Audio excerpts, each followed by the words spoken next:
The feel, the sound, the customizability, the experience. Mechanical keyboards have got it all. The truth is, I have recently fallen into this rabbit hole of the mechanical keyboards.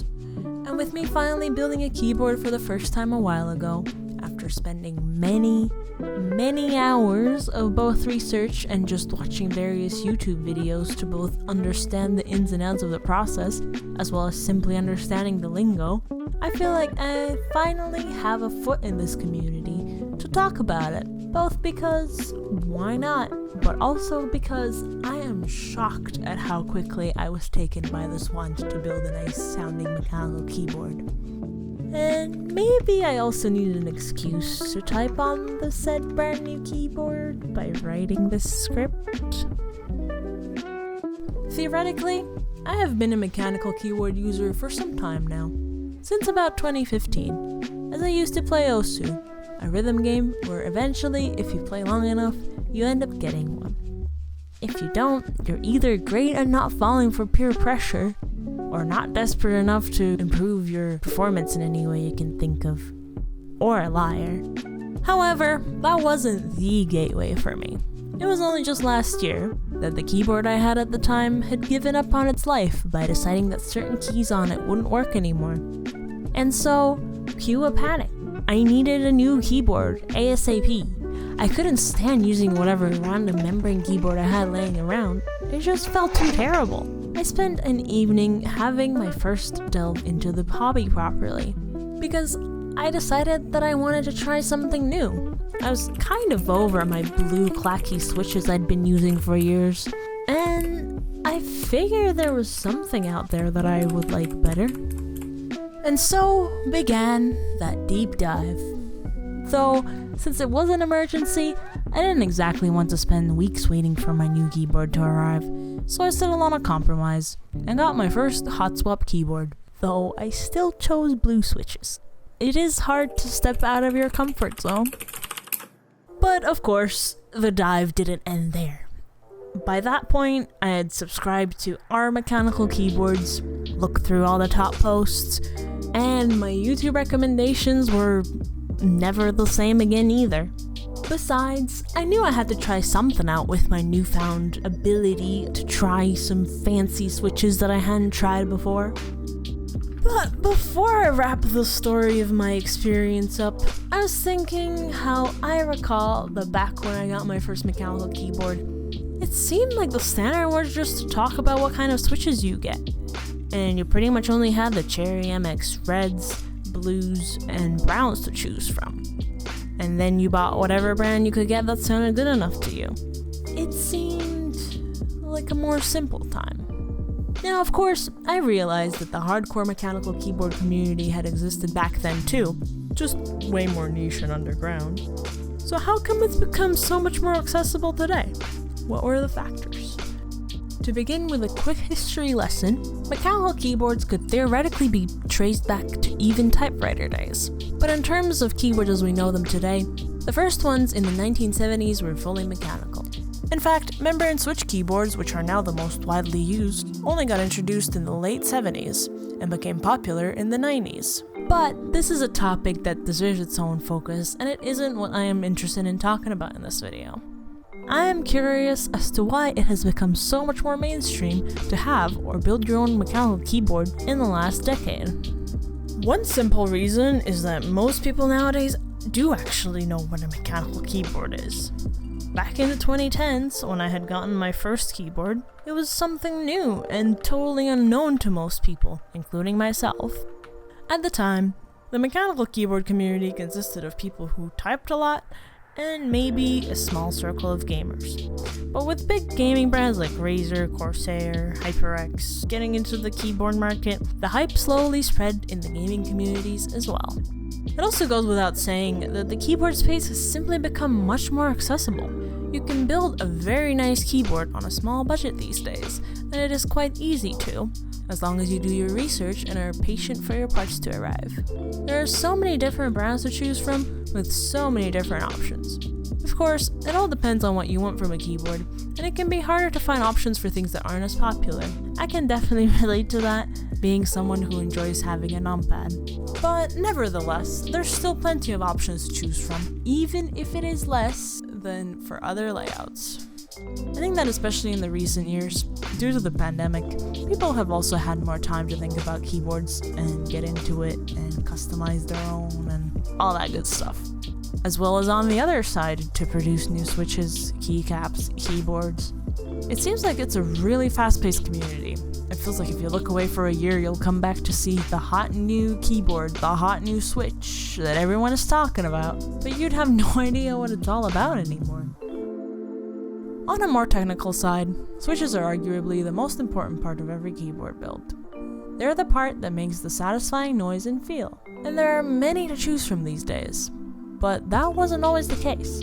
Cherry is one of the most well-known companies that manufactures keyboards, and they patented their unique design for the Cherry MX switches back in the 80s. Well, come the 2010s, their patent had expired, which means that suddenly there was an explosion in the switch market, because now people could make their own switches in the same kind of style as the Cherry switches, with the iconic plus shape for keycaps, but at the same time being able to modify them to their own liking.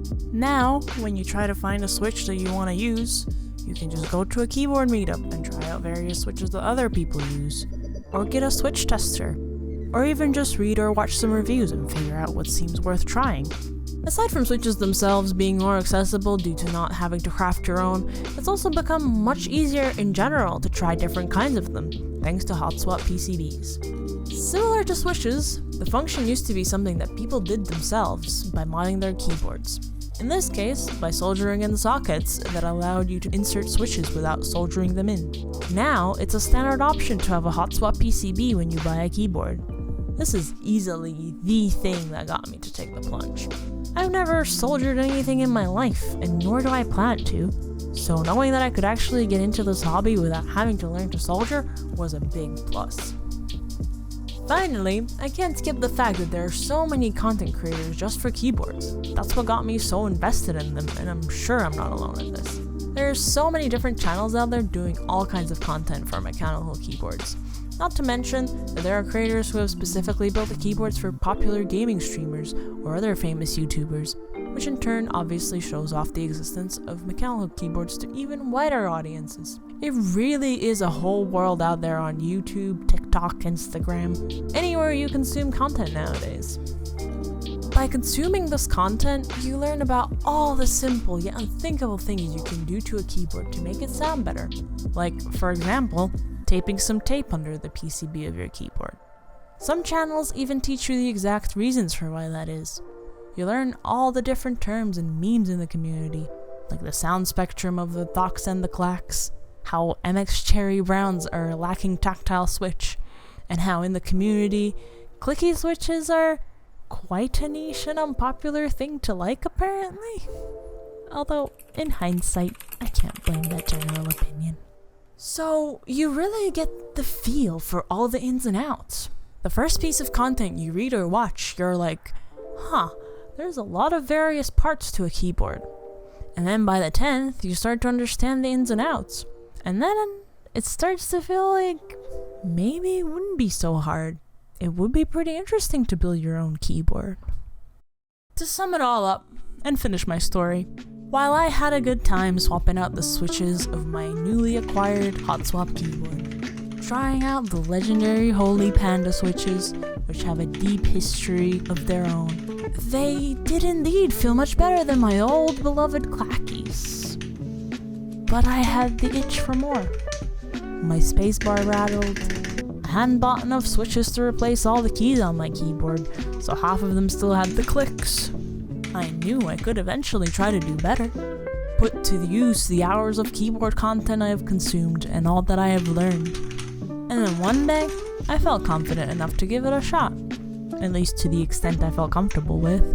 And I ordered all that I needed. And if it didn't work out, I had my current keyboard to fall back to anyways.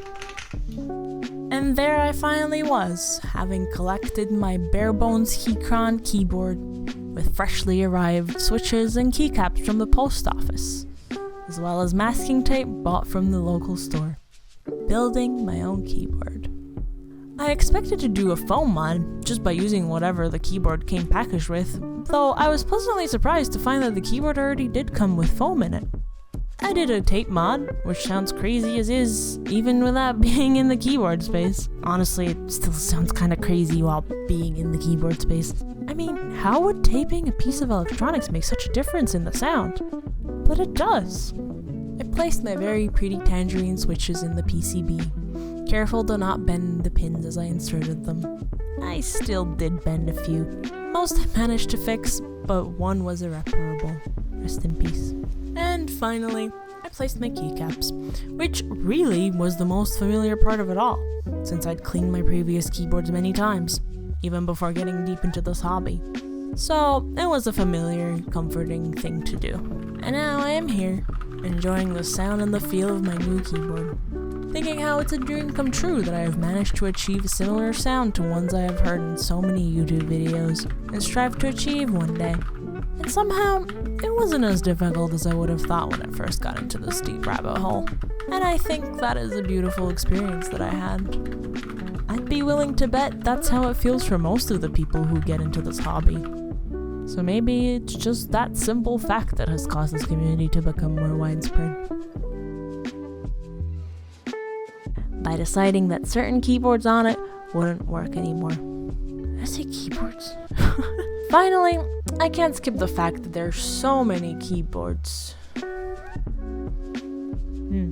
There sure are many keyboards.